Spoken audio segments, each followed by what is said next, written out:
Primeira carta aos Tessalonicenses, capítulo 4, versículos de 1 a 7. E você pode deixar um papelzinho marcado, porque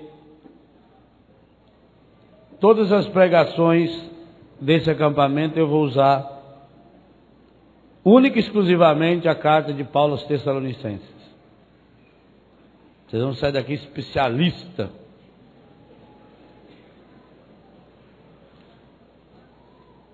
Marca com papelzinho. Tem gente que para marcar arranca a folha. Não faça isso não. Faz falta depois. Capítulo 4, versículo de 1 a 7. Depois de falar da missão de Deus e da missão que Deus confere à igreja, Paulo diz: no mais, irmãos, ou seja, na prática, aprendestes de nós, os apóstolos, a maneira como deveis proceder para agradar a Deus. E essa é a primeira frase que eu queria que você grafasse e grifasse. Como deveis proceder para agradar a Deus? E já o fazeis. Rogamo-vos, pois, e vos exortamos no Senhor Jesus, a que progridais sempre mais. Segunda frase. Que progridais sempre mais. Qual é a primeira? Como proceder para agradar a Deus. Segunda, que progridais sempre mais. Pois conheceis que preceitos vos demos da parte do Senhor. Versículo 3. Esta é a vontade de Deus. 2 pontos. Esta é a vontade de Deus. Qual? A vossa santificação. Ponto e vírgula.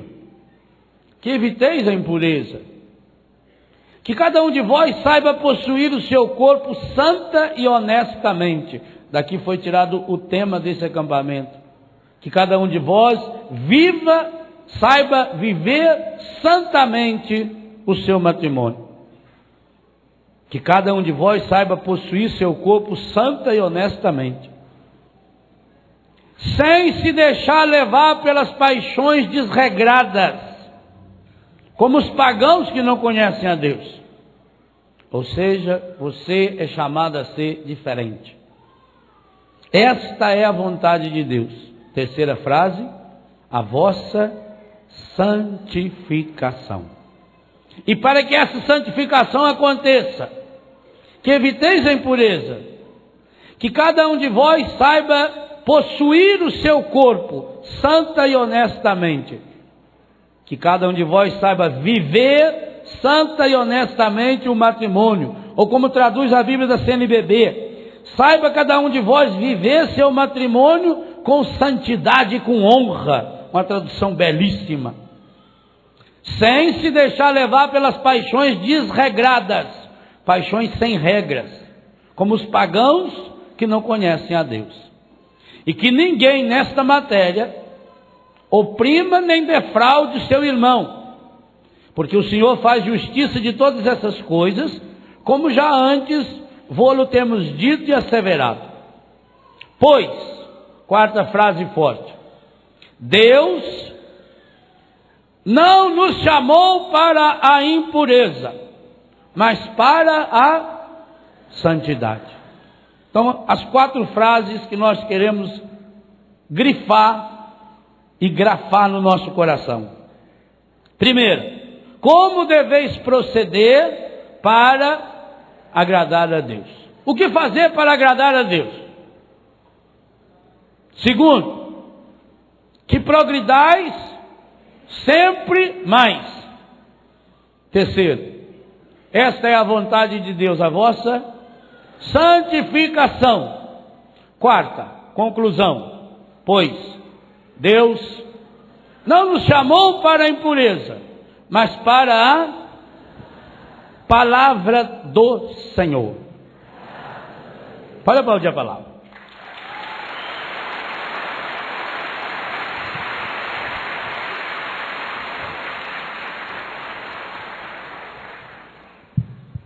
Bom dia.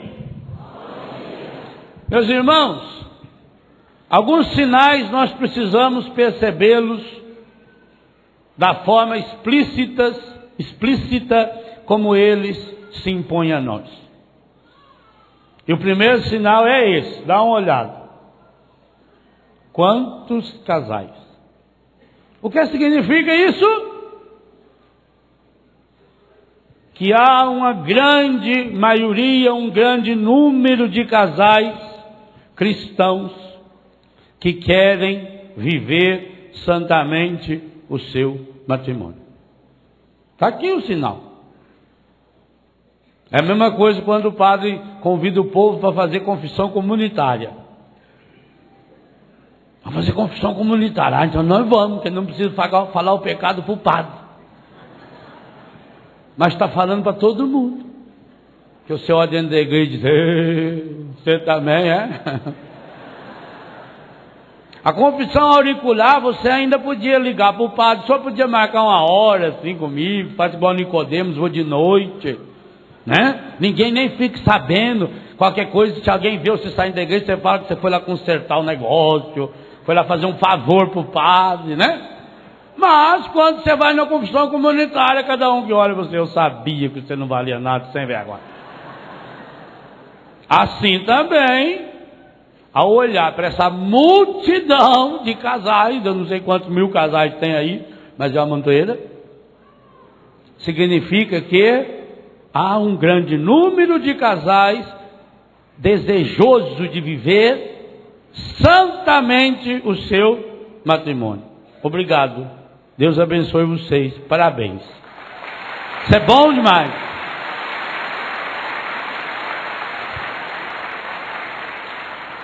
Segunda coisa, quando Deus inspirou Padre Jonas a que escolhesse esse capítulo 4, versículos 3 e 4, como tema desse acampamento, vejo aí de fato uma inspiração divina. Por quê? Qual é a grande importância dessa carta de Paulo aos Tessalonicenses? Essa é a primeira carta de Paulo. Portanto, o primeiro texto escrito do Novo Testamento. Esse texto foi escrito no ano 50. Fazia só 20 anos que Jesus tinha ressuscitado. A igreja era ainda uma criança. Esse texto é pelo menos 15 anos anterior ao Evangelho de São Marcos. 25 anos anterior ao Evangelho de São Lucas. 40 a 45 anos anterior ao Evangelho de São João. É o texto mais próximo do Novo Testamento. Mais próximo de Jesus. E se esse texto tão próximo, portanto, as pessoas que ouviram, as pessoas que leram, muitas, a grande maioria delas, conviveram com Jesus, conheceram Jesus pessoalmente, ouviram Jesus, descobriram no texto aquilo que Jesus falava, conversando com eles, convivendo com eles. Podíamos dizer que é o texto mais original, mais próximo da origem dos sacramentos. E de modo especial, nesse acampamento, do sacramento do matrimônio. Meus irmãos, por que será que o demônio, o encardido, tem tanta raiva de vocês? Se hoje aqui em Cachoeira é uma festa, hoje o inferno está de luto. Com certeza.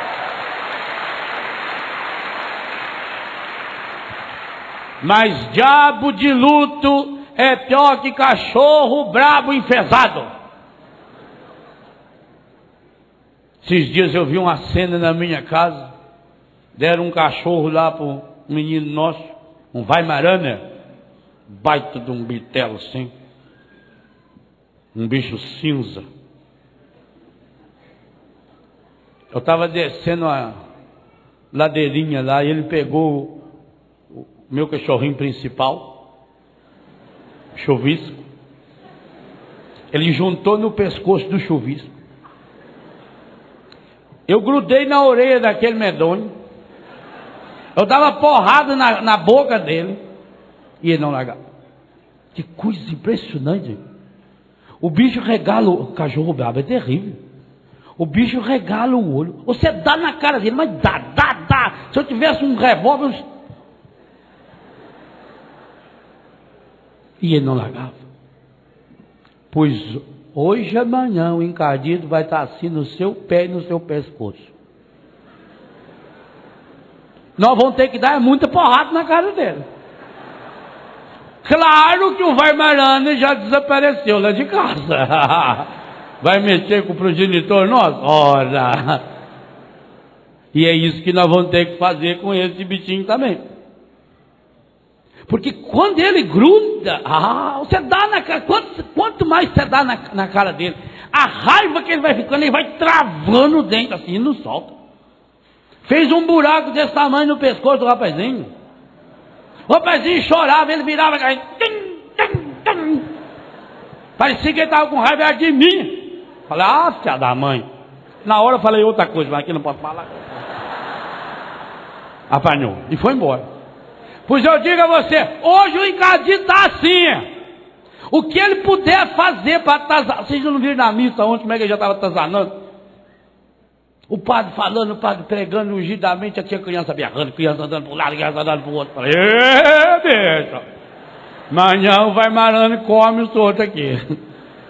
Nós vamos dar na cara dele. Por que ele tem tanta raiva do sacramento do matrimônio? Por isso. Meus irmãos, a igreja poderia ter inventado todos os outros sacramentos.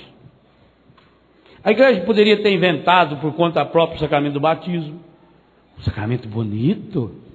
É para criança. Todo mundo se comove com uma criança. A igreja poderia ter inventado o sacramento do crisma, até para ter um contato pessoal com o bispo. A igreja poderia ter inventado, obviamente, o sacramento da ordem, que seria uma forma até política e social de organizar e se manter no mundo. A igreja poderia ter inventado o sacramento da Eucaristia. Olha que sacramento bonito, que comove a gente, que mexe com a nossa espiritualidade mais profunda, que nos fala o tempo todo de santidade. Quando a gente assiste ou participa de uma missa, por exemplo, celebrada pelo Padre Roberto, você vê a santidade transpira por todos os poros, do jeito dele falar, do jeito dele se comportar. A igreja podia ter inventado o sacramento da confissão, a reconciliação, o sacramento de cura. A igreja poderia ter inventado a unção dos enfermos, o sacramento de solidariedade profunda. Mas, humanamente falando, jamais a igreja inventaria o sacramento do matrimônio. Jamais. Primeiro por quê? A igreja católica, e aí começa a vir umas dúvidas. De todas as igrejas cristãs, a única igreja em que os seus ministros ordenados são celibatários é a igreja, e a única onde o matrimônio é sacramento. Mesmo nas igrejas, por exemplo, luterana, que é muito próxima a nós, o matrimônio não é visto como um sacramento. O pastor é casado. Sacramento significa que aquela celebração que até acontece na igreja luterana, nas demais igrejas cristãs, muito próximas a nós, é um evento bonito, é um evento religioso, mas eles não acreditam que a celebração do matrimônio acrescente algo que a união civil não acrescentaria. Não é interessante isso? Única igreja onde os ministros ordenados, o padre, o bispo, o santo padre e o papa, é solteiro e celibatário, é a igreja católica. A única onde o matrimônio é sacramento. Já começa o primeiro questionamento aí, sério, que nós vamos tentar descobrir hoje e amanhã. Por que a igreja chegou a essa certeza? Por que a palavra nos dá essa certeza? E por que o encardido tem tantas raivas?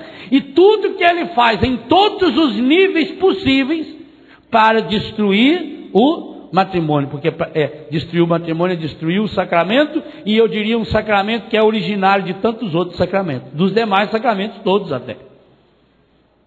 Então a primeira pergunta é essa: como é que a igreja católica, tendo os seus ministros ordenados celibatário, é a única em que o matrimônio é sacramento? O que é sacramento?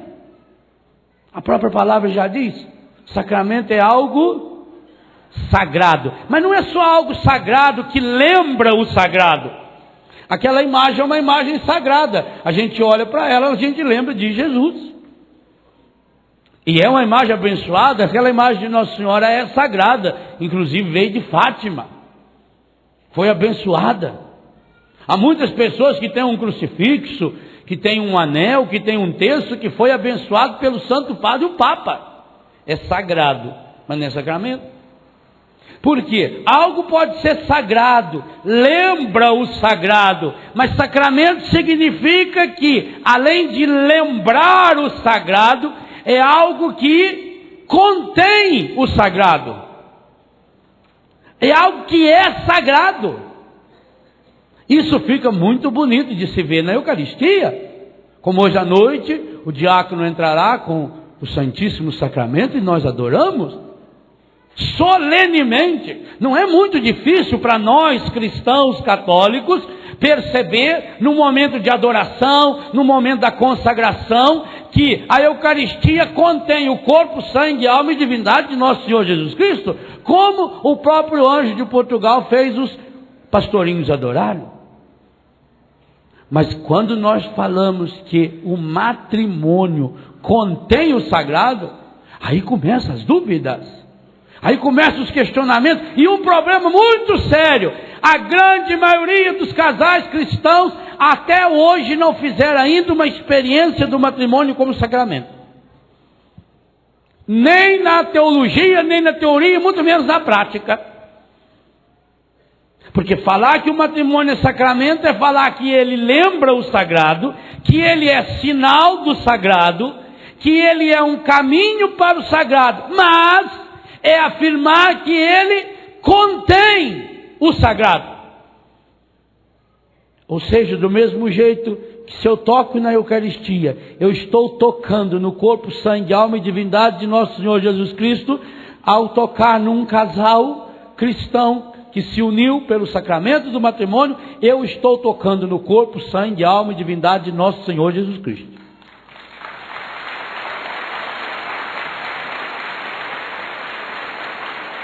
Então, será que é essa a ideia que o mundo apresenta de matrimônio? Por que será?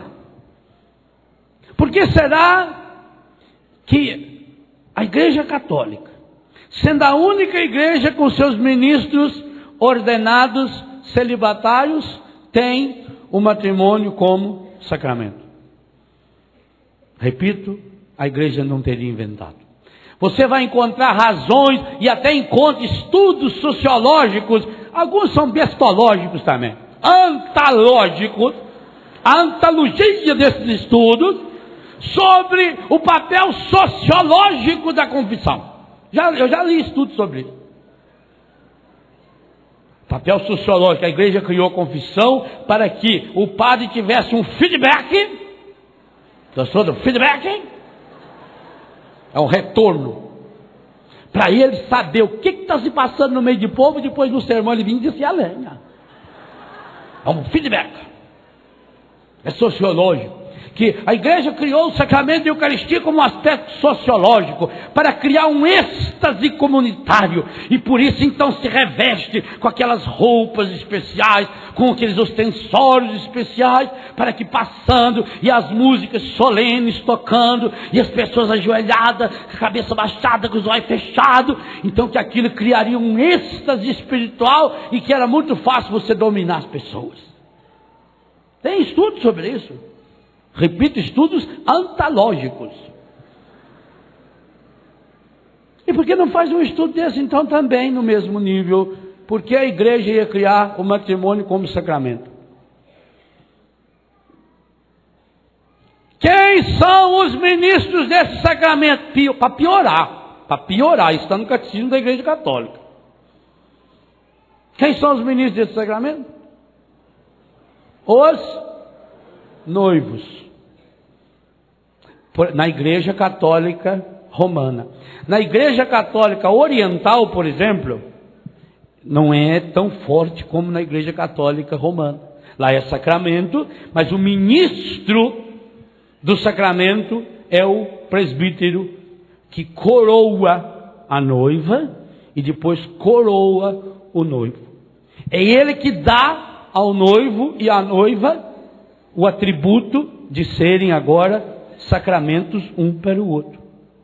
Pois na Igreja Católica Apostólica Romana, que segue Pedro, foi Pedro que foi morar em Roma, portanto, que está nessa linhagem, graças a Deus, há 2000 anos, os ministros desses sacramentos são quem? O homem e a mulher. Para complicar mais ainda, este sacramento prefigurado na Escritura, anunciado e celebrado na igreja, é consumado aonde? Pode falar abertamente? Não sabem. Eu acho que daí essa tristeza que o padre Abelardo via ontem alguns, esse desânimo, essa falta de vibração. Por isso alguns estão parecendo com cara de sapo. Por que sapo é feio daquele jeito? Triste. Porque um grupo de sapos mais feio, a sapa vem, coloca lá no corgo os óvulos, aquela tripa branca assim, transparente, vai embora. Depois vem o sapo, desanimado,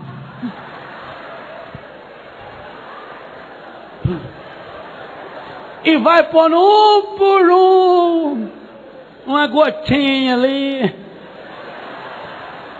Ai, bom. Ô tristeza, parece que alguns aqui estão nessa linha. Ah, louco! Onde é que se consuma o sacramento do matrimônio? É que se não for consumado lá, não é matrimônio. Na cama.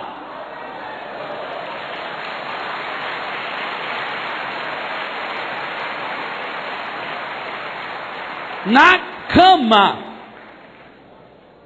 Tanto isso é verdade que, suponha que no próximo Congresso Internacional da Família, Sua Santidade o Papa convide 10 ou 15 casais, representando as igrejas do mundo inteiro, para que se casem nesse congresso. Vocês imaginam um casamento, sacramento do matrimônio, portanto, presidido por Sua Santidade o Papa, com a presença aí de uns 300, 400, 500 bispos e cardeais e mais 2, 3 mil padres, que é mais ou menos a média que dá nesses congressos, transmitido pela televisão do mundo inteiro.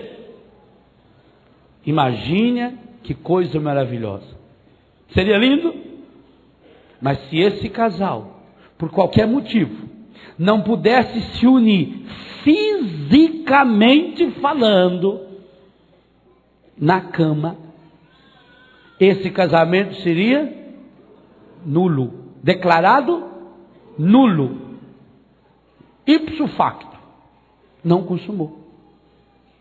Mas foi pela televisão. Eu vi quando ele falou lá, o Papa falou, aceita. Aí você, alguém tem algum motivo contra? Você não vale seu noivo, rapaz, você não serve, não. Alguém sabe de algo que possa impedir esse matrimônio? Falou, eu sei, porque não fala. É porque se eu falar, eu que tenho que estar lá. Não. Quem você? O Papa presidiu, o Papa pregou, o Papa rezou, ainda deu um tercinho de presente para cada um. Isso é doutrina, teologia da igreja, a sua igreja católica. Gente, alguma coisa deve estar errada ou não? E quando nós falamos na cama, nós estamos dizendo que precisa acontecer, e o catecismo da igreja deixa isso bem claro, e o código do direito canônico deixa isso mais claro ainda, precisa acontecer uma relação sexual de modo humano. O que significa de modo humano? Precisa acontecer um encontro físico, íntimo, sem nenhuma espécie de obstáculo. Portanto, imagine, por exemplo, se um casal tivesse as primeiras relações ou as suas relações sexuais genitais usando um preservativo. Houve penetração, houve rompimento do ímen, mas não houve relação sexual, e esse casamento não é consumado, porque é carne na carne, é encontro de carne na carne, é estrutural. Adão olha para Eva e fala, ossos dos meus ossos. Ossos significa a minha estrutura, o que me segura, carne da minha carne. Agora para aí, então, quer dizer que nós estamos, Padre Léo, o senhor não bebia hoje, tomei café com o Padre João. Quer dizer que está afirmando aqui, diante de não sei quantos mil casais, e mais milhares de outros para o Brasil e para o mundo, que do mesmo jeito que a hóstia contém o corpo, sangue, alma e divindade de nosso Senhor Jesus Cristo, um homem e uma mulher, unindo-se sexualmente falando, contém também o corpo, sangue, alma e divindade de nosso Senhor Jesus Cristo? Muito bem, isso mesmo que eu estou falando. É assim que vocês aprenderam o sacramento do matrimônio? Então, a primeira coisa a recuperar dentro da igreja católica, e isso não sou eu, padre, eu posso estudar, mas vocês, casais, e por isso a pastoral familiar, o movimento de casal, dentro da renovação, os casais que se unem, a secretaria que liga os casais, a Ágape e outros, precisam com urgência, urgentíssima, redescobrir a teologia do sacramento do matrimônio. Mas para chegar nisso passa por uma teologia do corpo humano. E aqui nós esbarramos num problema seríssimo. Como chamam os órgãos com os quais os casais se unem no sacramento do matrimônio? Órgãos genitais. Lembra qual livro da Bíblia? Está vendo? É isso que você lembra quando você vê falar em órgãos sexuais masculino e feminino? É isso que a televisão fala no Gênesis. Genitais tem a ver com Gênesis. Do mesmo jeito que o homem e a mulher criados à imagem e semelhança. Semelhança tem a ver com sêmen, com semente. O homem e a mulher, quando se unem, eles contêm neles a semente, o sêmen de Deus. Sabe o que é isso? É isso que o mundo ensina. Quantos apelidos você conhece para o pênis? Padre Léo pesquisa. Nelsinho, isso você precisa anotar. Embora o português seja uma língua ainda pobre em termos de palavrões, nós temos catalogado somente aproximadamente 3.000 palavrões. O alemão, por exemplo, tem 9.000. Aliás, o alemão, só de falar com a gente, já vai estar xingando a gente.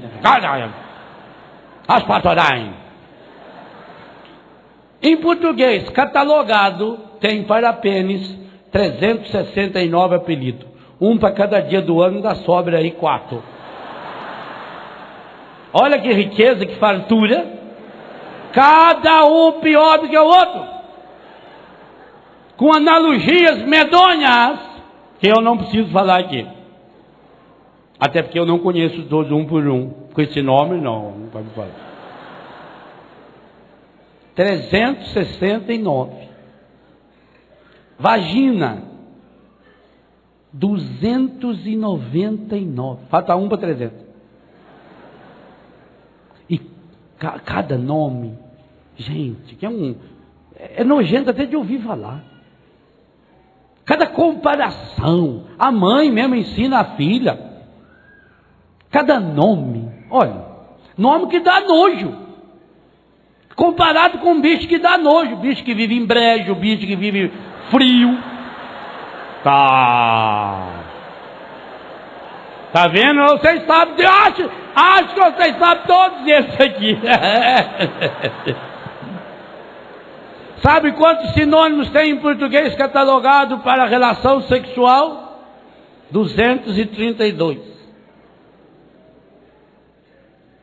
200, meu Deus, que fartura, vai somando aí.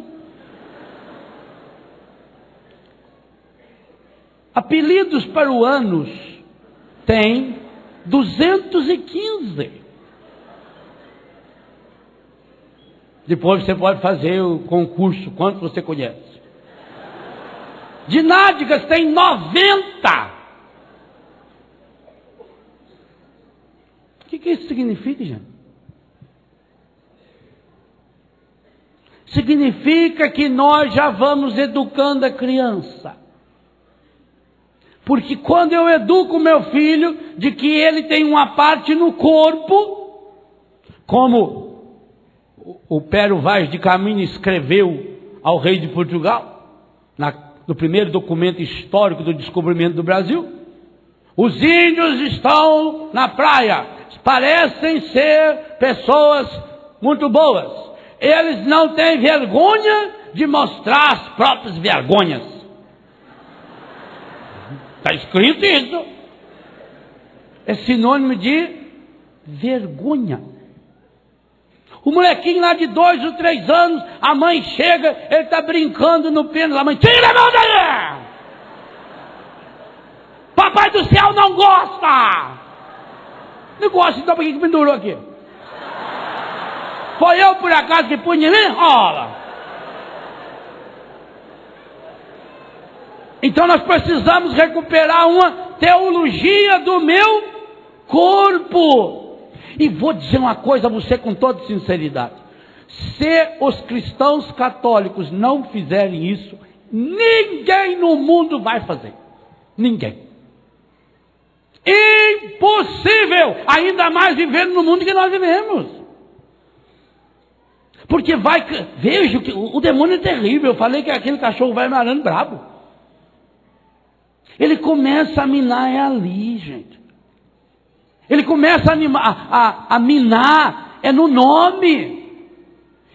Ao invés de eu imaginar que meu corpo contém órgãos genéticos do Gênesis, do primeiro livro sagrado da minha Bíblia. Será que quando eu abro a Bíblia, no primeiro livro da Bíblia, eu lembro dos meus órgãos sexuais? Porque na primeira página está falando deles.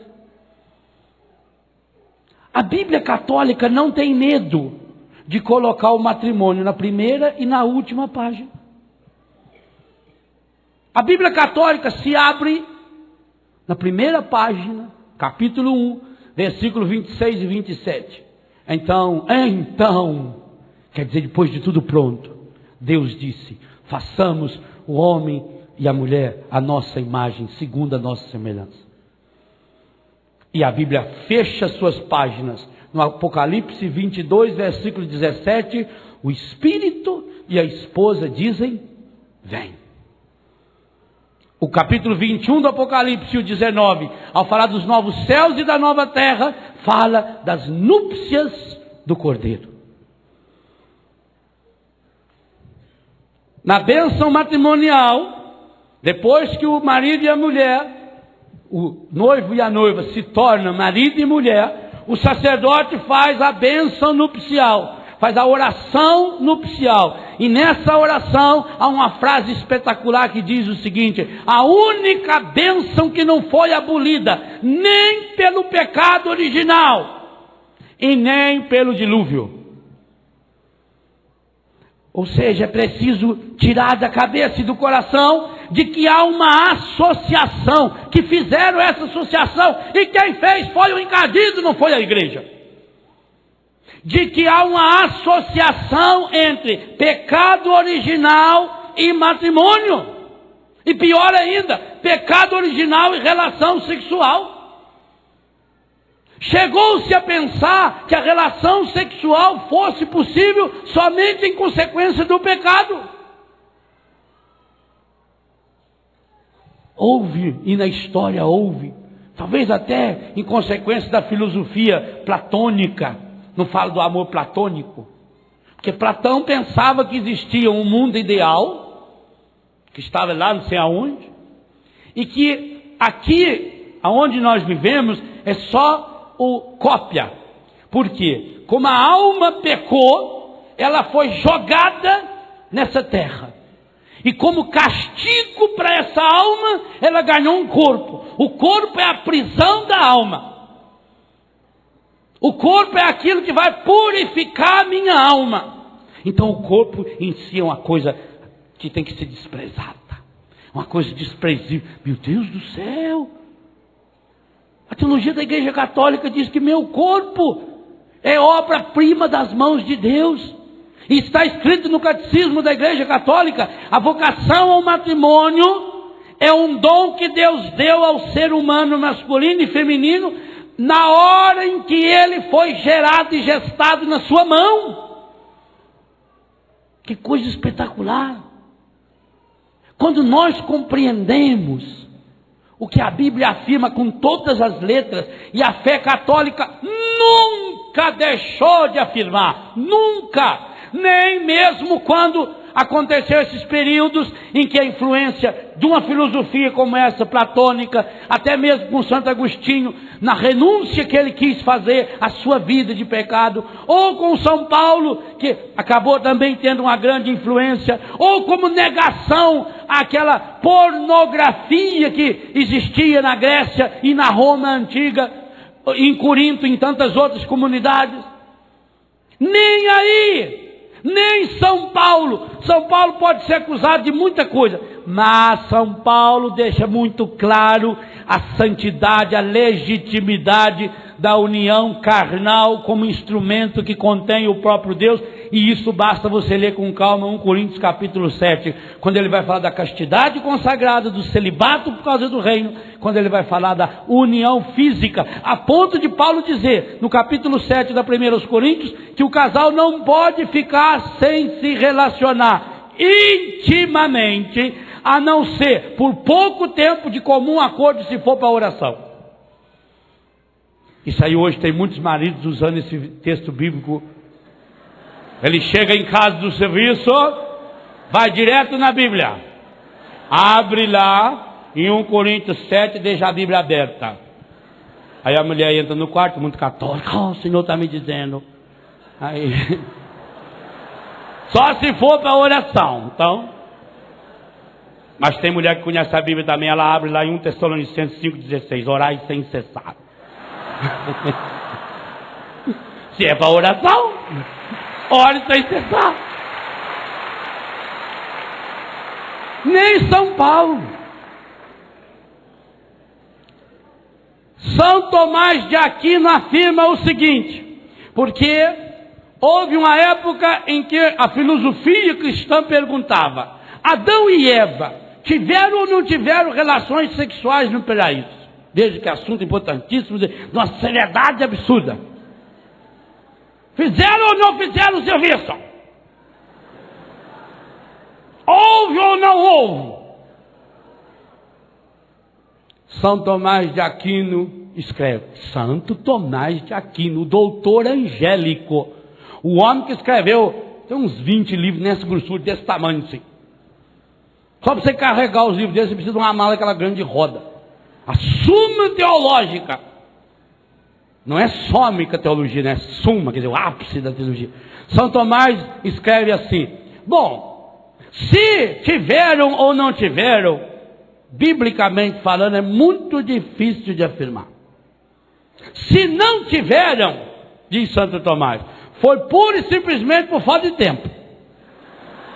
E se tiveram, ou se tivesse a possibilidade e o tempo, seria a mais bela, a mais perfeita e a mais prazerosa de todas as relações que o ser humano jamais poderia sonhar existir, porque seria no próprio paraíso, no encontro com Deus. Isso afirma Santo Tomás de Aquino. Então nós precisamos, na teologia da sexualidade, na teologia do matrimônio, nós precisamos recuperar isso que é a doutrina da igreja, isso que é o cerne da igreja, isso que é a verdade revelada. E na segunda carta de São Paulo aos Tessalonicenses ele vai dizer, as pessoas se perdem por falta de amor à verdade que poderia ter salvado. Então, mesmo nessa época, em que o mundo tinha outro contexto, em que as situações culturais eram outras, em que não havia o diálogo, e que até mesmo a igreja ainda não tinha conhecimento de muitas áreas, que a ciência humana vai evoluindo com o tempo, nem aí houve negação daquilo que é a essência do sacramento do matrimônio. Nós não podemos olhar, meus irmãos, o matrimônio como se fosse uma vocação inferior. Não, a vocação, eu queria que meu filho fosse padre, queria que minha filha fosse freira. A vocação minha e sua tem que ser uma só. A nossa vocação é ser santo. Esta é a vontade de Deus, a vossa santificação. E é muito boa essa tradução da Ave Maria, porque santificação significa ação de santificar. Significa que a santidade é algo dinâmico e não algo estático e parado. Aí o sacramento do matrimônio vai nos afirmar uma coisa, que a santidade, atributo de Deus, que o ser humano é chamado a participar, é para se realizar e acontecer no mundo. Então não é apesar do matrimônio, mas é através do matrimônio. Olha a diferença. O casal não se santifica apesar de que tenham relações sexuais. O casal se santifica através das relações sexuais. Meus irmãos, minhas irmãs, enquanto nós não compreendemos, como lembra o catecismo da Igreja Católica, o matrimônio, conforme ele saiu do coração de Deus, da intenção de Deus, então é preciso retomar o sacramento do matrimônio, as relações sexuais genitais, que tem esse tanto de apelido aí, 232 apelidos. Essas relações são um desejo explícito do Criador. É vontade de Deus. E mais, doutrina da Igreja Católica Apostólica Romana. É caminho, meio de santificação. Se você olhar no catecismo da Igreja Católica, o catecismo divide os 7 sacramentos em 3 grupos. O primeiro grupo, os sacramentos da iniciação cristã: batismo, Eucaristia e Crisma. O segundo grupo, os sacramentos de cura, reconciliação, confissão e unção dos enfermos.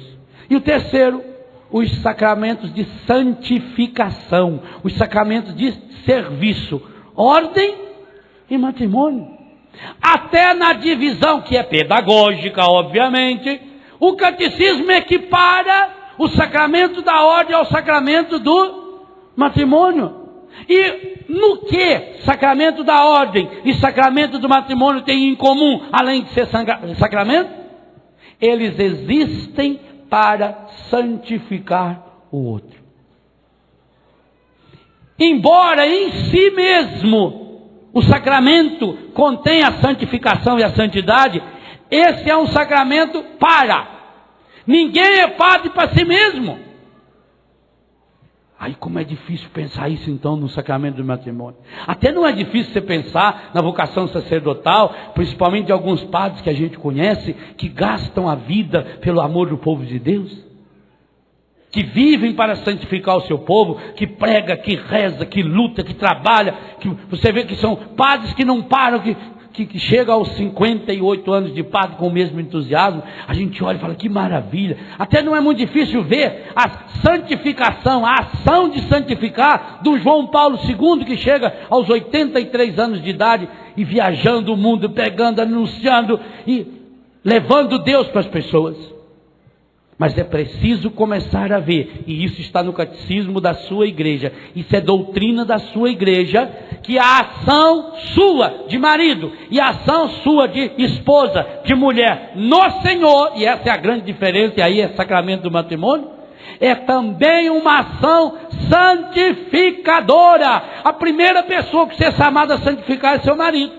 A primeira pessoa que você, marido, é chamada a santificar é a sua esposa.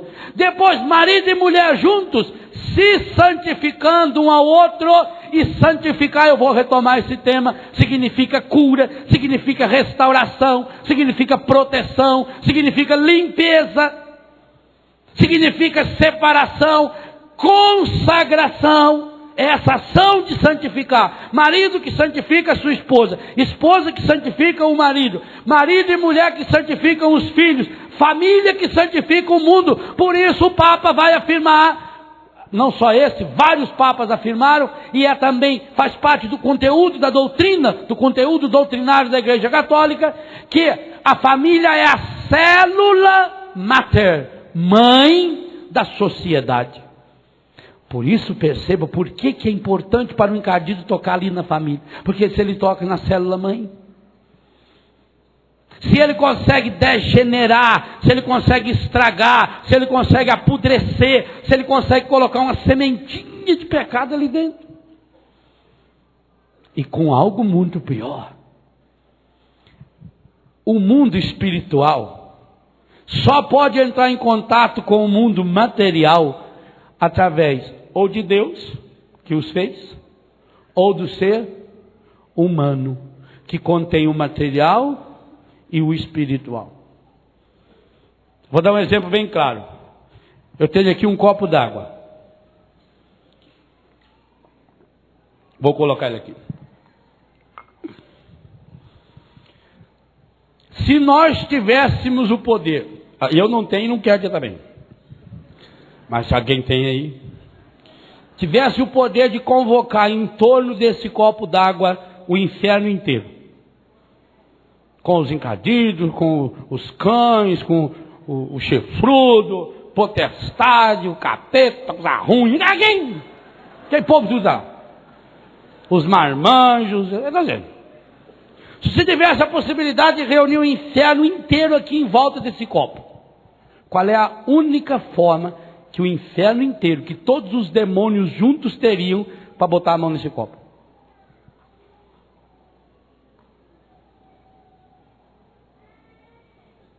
Qual? Através da mão de um de nós. Porque o inferno inteiro não tem poder para tocar nesse copo. O único jeito de fazer é através de você e de mim. Por isso que ele luta tanto para nos ter.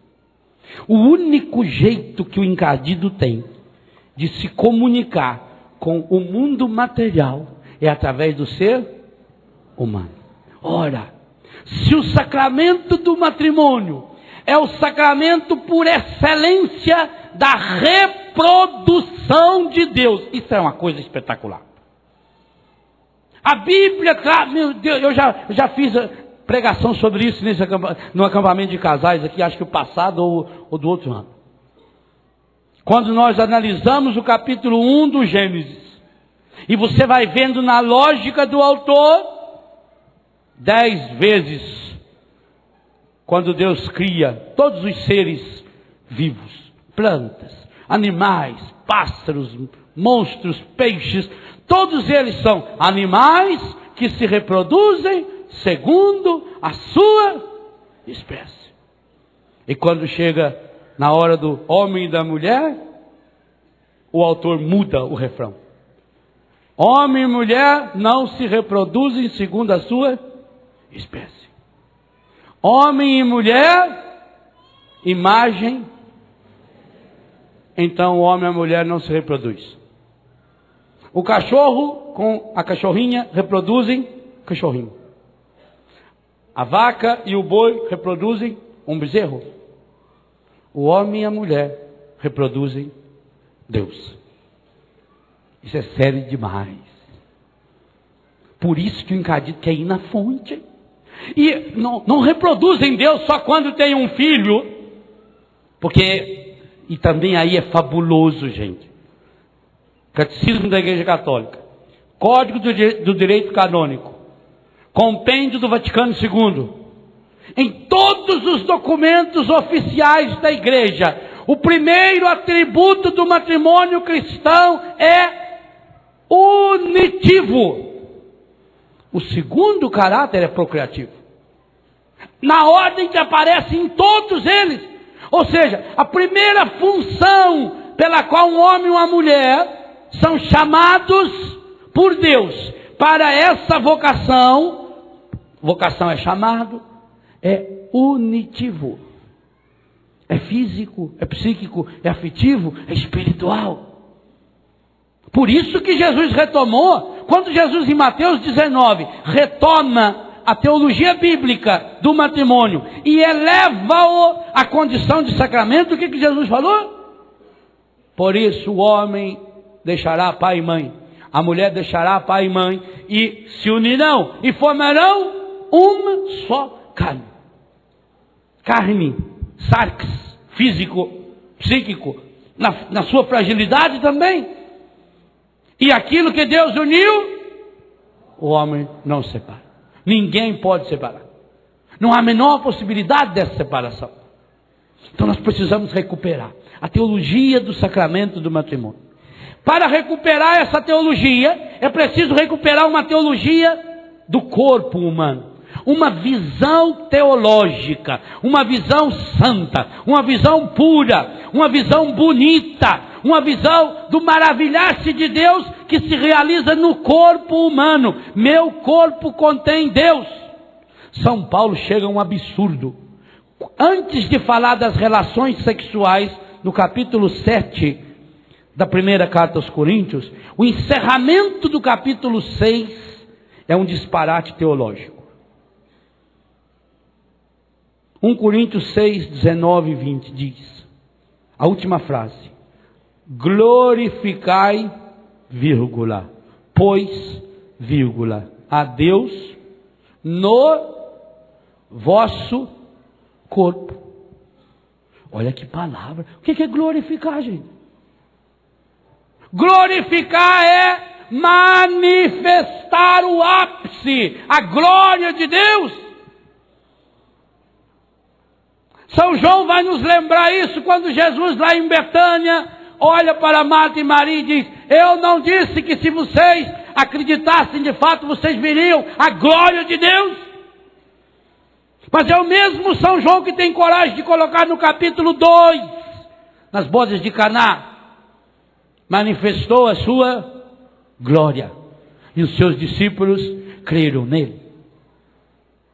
A igreja percebe, o catecismo afirma, que a presença de Jesus em Caná da Galileia é esse primeiro momento histórico em que o Cristo eleva a condição de sacramento a união do homem e da mulher no matrimônio. Transforma o casamento em sacramento. Isso que é o amor humano, isso que é um dom humano, essa atração que o homem tem para a mulher e a mulher tem para o homem, essa atração que foi colocada no homem e na mulher pelo próprio Deus, Jesus eleva historicamente, é o Jesus histórico em primeiro lugar, é o Jesus físico em primeiro lugar, é o Jesus com sua mãe, e o faz a pedido de sua mãe, e eleva a condição de sacramento.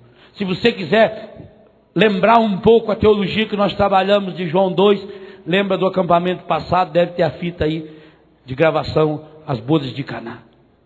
Quando as 6 talhas simbolizam o máximo que o ser humano faz, mas é preciso que chegue a Jesus o sétimo, a 7ª talha, o 7º sacramento. O sacramento que acaba sendo a mãe, porque se a família é a célula mãe da sociedade, se a família é a célula mãe da igreja, então, embora o catecismo não diz, mas por analogia nós podemos dizer, o sacramento do matrimônio é o sacramento mãe dos demais sacramentos.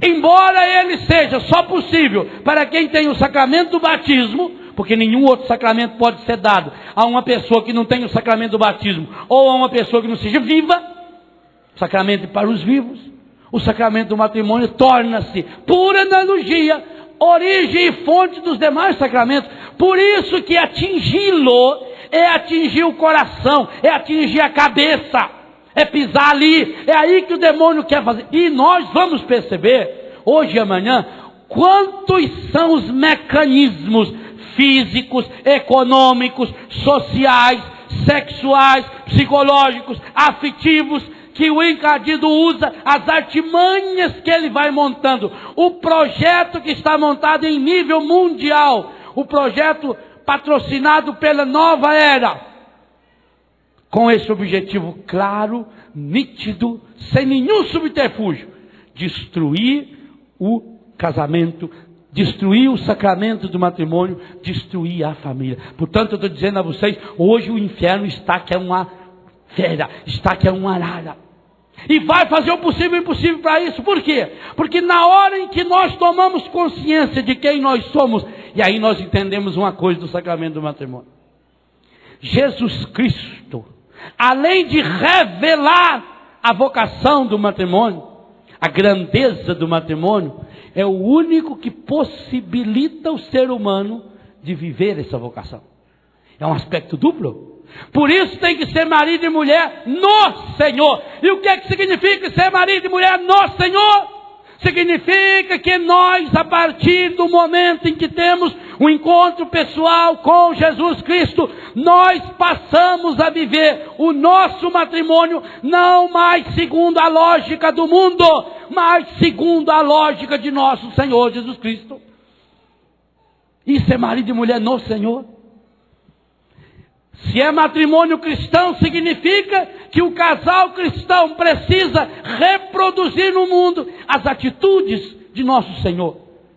E aí nós percebemos o programa de vida de Jesus que está em Lucas 4. O Espírito do Senhor repousa sobre mim, Ele me ungiu, Ele me consagrou, Ele me enviou para anunciar a boa nova aos pobres, para anunciar uma palavra que cura, que restaura, que liberta, que isso tem que ser aplicado à vocação do matrimônio.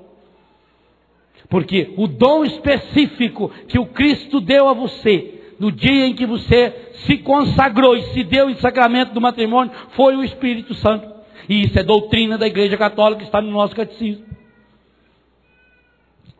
Quando o casal retoma a grandeza a grandeza da nossa vocação, quando marido e mulher começam a perceber que eu sou chamado a santificar, que a minha vocação não é inferior, que o próprio catecismo coloca como 2 vocações complementares. E aliás, o catecismo deixa bem claro uma coisa: o sacramento do matrimônio não é antagônico, não é contrário à virgindade consagrada, são vocações complementares.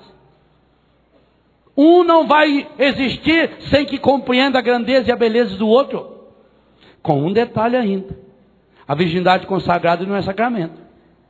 Quando um religioso faz seus votos, quando uma religiosa faz seus votos, ela não ganha um novo sacramento, ela não recebe um sacramento, ela não celebra um sacramento, porque é só uma concretização da vocação batismal. No matrimônio, não. No matrimônio é sacramento, é sinal, quer dizer, torna-se um sinal do sagrado, mas que contém o sagrado. Contém o sagrado, contém Deus, é sinal de Deus, mas contém o próprio Deus, sinaliza, aponta para Deus, mas não aponta a Deus que está lá. Olha, numa comparação, o matrimônio como sinal não aponta, Deus está lá. O matrimônio como sinal aponta, Deus está aqui. Meu irmão, minha irmã, é assim que você vai ao encontro da sua esposa e do seu marido? É assim que você se oferta a ele? E sabe por quê? Quanto tempo faz que você recebeu o sacramento do matrimônio? Hoje. A igreja nos afirma que essa graça que você recebeu lá no dia que você se casou, que ela se atualiza hoje. Hoje, quando você olhou para sua mulher, você olhou para o seu marido e disse: eu amo você. Pai Santo, Pai querido, Pai amado, nós queremos pedir que nesse acampamento para casais, o Senhor trouxe aqui em Cachoeira Paulista, e trouxe através da televisão centenas, dezenas, milhares de outros casais, que querem olhar para a sua palavra, para sair daqui com uma certeza, que a vocação, o matrimônio é sagrada, que o matrimônio é santo, que aponta para Deus, que contém Deus, que reproduz Deus. Que os casais são chamados a viver a grandiosidade, a santidade de Deus no corpo, no mundo. E aí nós sabemos, Pai, quantas e quão imensas são as dificuldades do dia a dia para se viver essa vocação tão fabulosa. E aí nós nos convencemos, ó Pai, que sem a Tua graça, graça que o Senhor dá e derrama, pelo poder da morte e da ressurreição de Seu Filho Jesus, na força renovadora e restauradora do Espírito Santo, é impossível viver essa vocação. Chamados à santidade, a viver no matrimônio na santidade, santamente, numa ação santificadora, curadora. O Senhor sabe as limitações e as fraquezas de cada um. Por isso, Pai, além desse testemunho público de que cremos no matrimônio, de que amamos essa vocação, de que valorizamos essa vocação, a nossa presença aqui nesse acampamento significa, Pai, esses casais querem viver. E querem viver na plenitude, porque é o único jeito de alguém viver cristãmente o sacramento do matrimônio. Esses casais desejam viver, mas encontram obstáculos, Pai. Sérios obstáculos. E por isso, param nesse final de semana também para pedir: Pai Santo, Pai querido, Pai amado, derrama hoje uma porção dobrada, redobrada, matrimonial, esponsal do Espírito Santo, para unificar, para curar, para sarar, para santificar esses corações feridos e machucados pelo mundo, pelo pecado, pela uma visão negativa de si mesmos, pela uma visão errônea, negativa, pecaminosa do próprio corpo. Derrama o seu Espírito. Se o sacramento do matrimônio é tão grande, Pai, quem é chamado a realizá-lo são pessoas que, como lembrava a Eucaristia de ontem à noite, fragilizadas, vasos de barro. Esse tesouro do sacramento, que aponta, que sinaliza e que contém Deus, está contido num vaso de barro, da fraqueza, da fragilidade.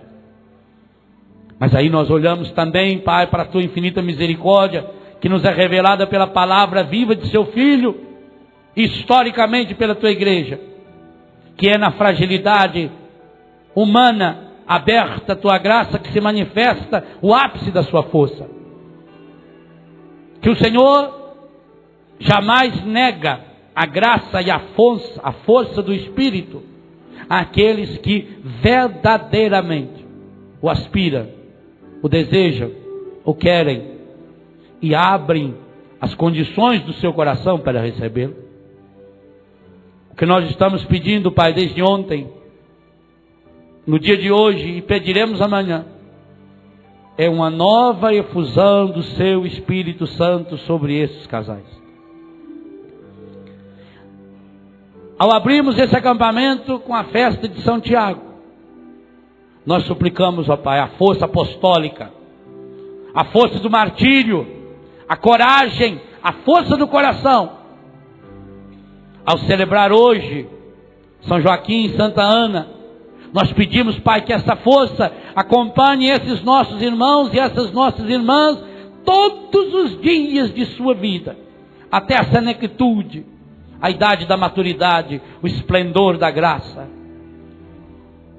E ao encerrar esse acampamento amanhã, Pai, contemplando o menino que partilha o pouco que tem, e o pão que se multiplica, na realização da certeza de que vivemos uma só fé, um só batismo e um só Senhor, nós queremos pedir, Pai, que essa força apostólica, que essa coragem, essa força do coração, essa força de martiria, até a idade da plenitude do dia de hoje, que amanhã esses casais possam ser enviados em missão, para levar cada um o pão e o peixe que tem e que contém em si, e feito um menino, distribuí-lo, partilhá-lo, para que o Senhor multiplique esse pão do perdão, do amor, da misericórdia, da alegria, para um mundo que necessita tanto, e que tantas e tantas vezes vai buscar inconscientemente,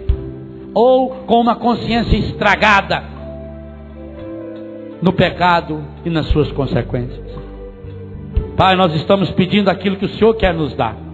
Por isso que nós sabemos que o Senhor já está nos dando.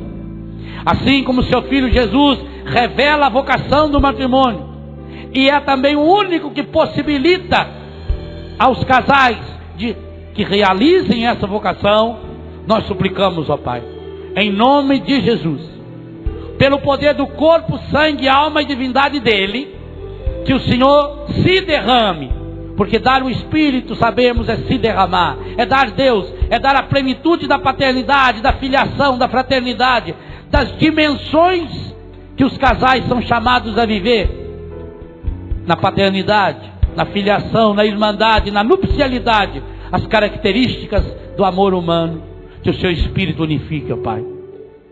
É por isso, Pai, que nós suplicamos que por intercessão de Maria, Nossa Senhora, viva ainda, foi atender São Tiago, que estava evangelizando a Espanha, e ali nascia o maravilhoso culto a Nossa Senhora do Pilar.